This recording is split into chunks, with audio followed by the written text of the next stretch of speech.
Алтыгулова 38 жашта.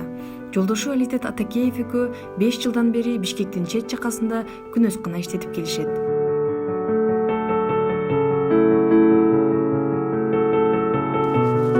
Барпайыш керек да? Барпайыш керек. Анан бул түйүн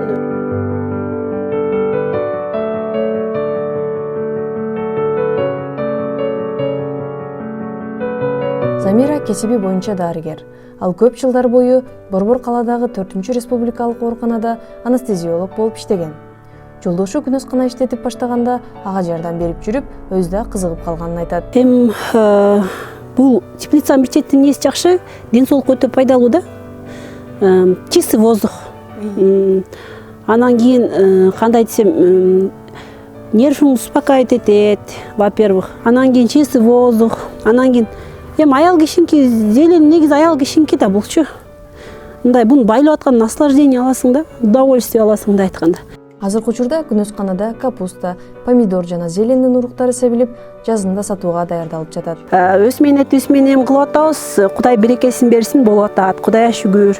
Монтип мына басайлар тигебиз. Жана ошондой эле капусталарды тигебиз.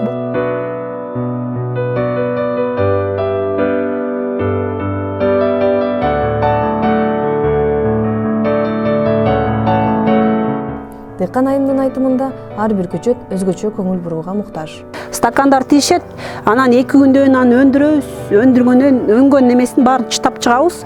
Чыгачтаганда эми буга дагы лампочка менен свет беребиз. Буларды наметип койдук, лампочка менен свет беребиз. Светтин немеси менен ысыктыгы менен буну чыгарабыз. Быйыл күн өзү суук болгонунан. Анан кечинде от жагабыз. Бир жылуу болуш керек. Жок дегенде 18 градус болуш керек. 18 градус болмоюнча чыкпайт эчтекечи. Анан биз эрте чыгарганга аракет кылабыз. Ошон үчүн биздики уже готовый. Казыр теплицаларда салат, шпинаттар тикебиз, зелень. Ошолорду алсак эле, Кудайым буйрса, буларды ордуна тигебиз да. Бир теплицага эле 15 тонна көмүр кетет кышында. Күнөскананы иштетүү оңой жумуш эмес экенин белгилеген Замира айым, канчалык мээнеттүү көп иштесең, ошого жараша өзүрү болот дейт. Тынбаш керек. Если адам акча табам десе, байыйм десе, буттан турам десе, движение, только движение.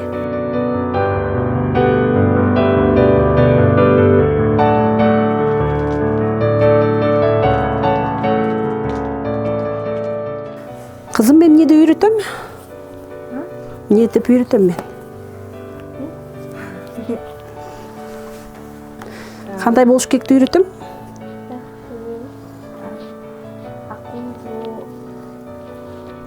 Замира айым бир кыз эки уулдун бактылуу энеси. Күнөскана иштетип баштаганга чейин жолдошу экөө тең жумушка эрте кетип, үйгө кеч келгендиктен балдарын дээрлик көрбөй калган күндөрү болгон. Бул учурларда кызы Амина өзгөчө сагынып ыйлаганын айтат. Ал эми азыр күжүрмөн мээнетке карабастан баардык үй бүлө мүчөлөрү бирге болгон үчүн бактылуубуз дейт. Саат 3-4 кетчи, анан саат 1-лерде келип, баарын кылып, бизди көрбөчү, биз уктап калчык. Атам үйүндө эле болчук да, бияка келгенде да вообще көрбөчүк. Полядан алгандан кийин уже көп көрүп баштадык да. Ушул жагат саат теплица иштеткен. Мен жардам бере алам, берди малдар бар, өзүм торпогум бар. Мен бош болгондо мамамдарга жардам берем выходнойлордо. Семьям менен болгондо жүрөгүм толуп калат.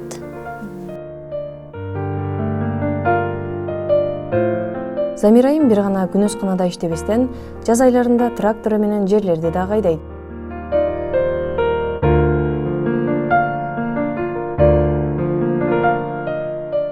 Күнөскананын аянты чоң болгондуктан кошумча жумушчулар дагы иштешет. Жумушчуларга 3 маал тамагын даярдап, үй тирчилигин жасоо да Замира айымдын милдети. Эрте мененкисин ошо үйлөрүнөн алып келебиз. Биздин өзүбүздүн рабочийлар биякта эле жатышат. Биз бул поляда 3 комнатный там бар. Бир комнатасында ошо 2 рабочий жатат, 2 кровать коюп койгонбуз. Ошо тамактар белен, жатаканасы бар өзүнүн, ошо 15 миңден айлык төлөйбүз да.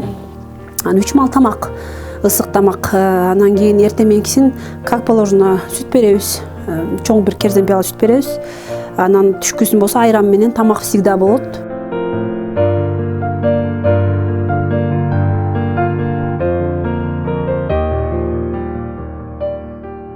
Бүт эле аял зат негизи көп нерсени кылса болот. Аял заттын колунан көп нерсе келет. Ага уверенность, сила керек. И ум, конечно. И көп нерсе да. Анан Сиз кантип жетишесиз ушу кыздарыңыз, балдарыңызга, жумушчу? мен биринчиден күйөөм жакшы. Жолдошум абдан жакшы. Мени всегда поддерживать этет. Кандай гана болбосун, всегда жолдошум мени поддерживать этет. Бүт жактан, бүт тараптан.